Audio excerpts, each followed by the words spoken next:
During summertime, a lot of folks like to head out to area lakes and rivers here across North Georgia. One of those most popular lakes to go to is Allatoona Lake up in Bartow and also northern Cobb County. Joining me now to talk about this is Christopher Purvis, the lead ranger with the U.S. Army Corps of Engineers at Allatoona Lake. Thank you, Christopher, for joining me today. Thank you for having me.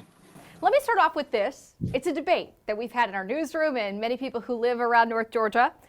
Is it officially Lake Allatoona or Allatoona Lake? What's the right way to describe that body of water? The official government name is Allatoona Lake. I know most locals will call it Lake Allatoona, but the official name is Allatoona Lake.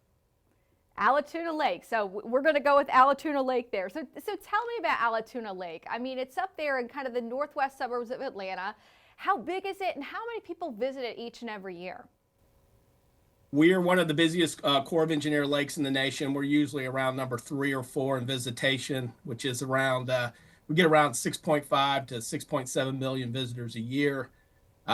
We approximately have about 12,000 acres of water here on Allatoona, but we also have about 26,000 acres of land base, and we have about a 270-mile shoreline. So a lot of shoreline to do some maybe fishing from the shore, enjoying camping out near the shoreline. Let's talk about the water specifically, because I know that, you know, with the Army Corps of Engineers, you're focused a lot on the dam, but tell me about kind of the safety aspect of being out on Allatoona Lake this summer. What do people need to know if they want to maybe rent a boat or take their boat out for the day? Well, the most important thing when it comes to safety out here on the water, either if you're swimming or boating or whatever, is to wear your life jacket. I can't express more the need to have a life jacket on. We just had a fatality this last weekend, and most likely a life jacket would have made a difference if one had been worn. Yeah, so life jacket, and of course, for younger boating drivers out there taking that boating safety course that's required as well. Are there a lot of areas that people can swim at Allatoona Lake, or is it mostly a lake that people enjoy boating at? We have numerous facilities throughout the lake, either that are managed by the Corps of Engineers or by county or city governments. We even have a state park here on Allatoona Lake. So there are numerous beaches throughout around the lake, and then even most of the campgrounds have beaches inside the campgrounds as well.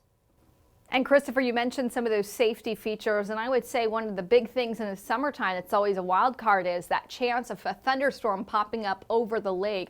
What is a good reminder for people who might be out on Allatoona Lake this summer for preparing for the weather? We've already seen a lot of weather, rain and different things this year. So first thing is get out of the water if you're on the beaches. Don't go under trees. That wouldn't, I'm talking about go back to your cars or something like that. We do sometimes, if the lightning's coming in pretty strong, we'll clear our beaches. If you're out and you're out in a campground, get into shelter, to get to maybe a bathroom or possibly into your RV, depending on what the weather circumstance is.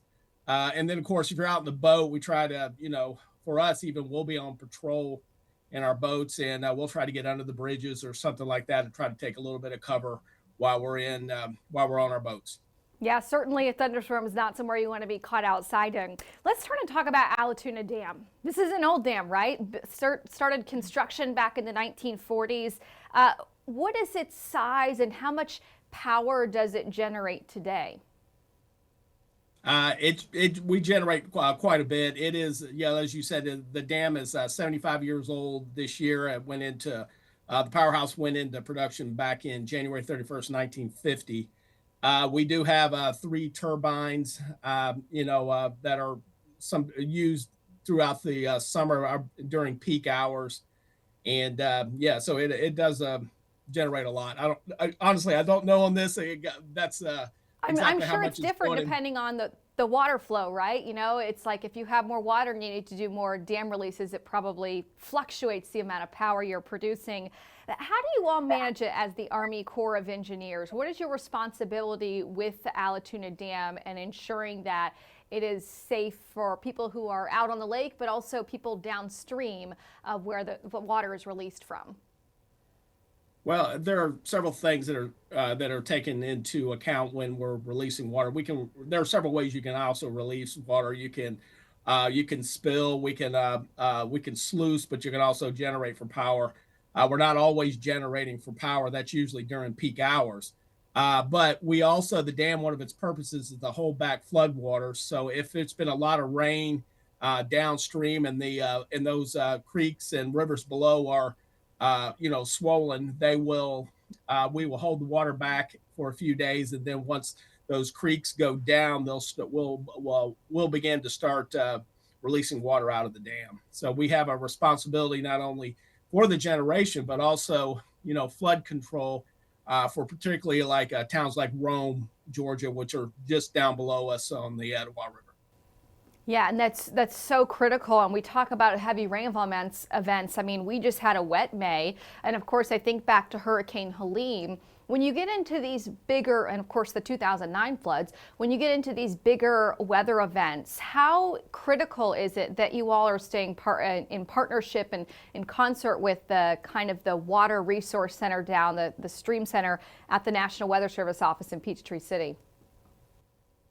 Well, a lot of that goes through our water management office in Mobile. That's our district office down in Mobile, Alabama, and it's for them. That's what they're doing constantly. They're evaluating what the rainfall coming in, and if we need to release water, or if we need to hold water, and that's something that comes through our district office, and they do a very good job with that, I'll say. And as well, I'm sure you all are always planning for future events if there is a big event. I was doing some research before interviewing you, and it looks like a couple of years ago you all did kind of a case study. How often do you do these case studies or practice scenarios of figuring out, okay, if we have this much rain falling upstream, like what do we need to do to ensure that everybody's safe? Is that something you do frequently and plan for? Well, that is something I think all the individual dams with the Corps of Engineers, we do mock emergency circumstances. I think we have one actually coming up this fall. We do them every few years, maybe 3 or 4 years. We invite the county officials, city officials from anywhere from downstream, and it's just it's a practice scenario just in case something does happen. If there's something going on with the dam or anything else, or something like Hurricane Helene, some circumstances like that are happening. We just want to make sure not only are we on board or we know what we're doing, but also we want to make sure that the counties and the cities and other officials are also know what's going on as well. Yeah, during those big weather events, it's a team effort from all different angles. I mean, Correct. it's an integrated warning team, so to speak. Yeah, well, let me ask you this now, Chris. We talked about the dam, we talked about boating safety, but what about the cleanliness of Allatoona Lake and preserving that clean water for generations to come? What are some good reminders for people who are out there this summer, or are there any big cleanups that happen throughout the year to make sure everything's clean at Allatoona Lake? Well, we do periodic cleanups around a lot of our recreation areas and out, all the way up from the shoreline all the way up to further up in the land property. But we do have one of the largest cleanups on lake cleanups in the nation. That's called the Great Lake Allatoona Cleanup, and that's the Allatoona Lake. Allatoona Lake Association.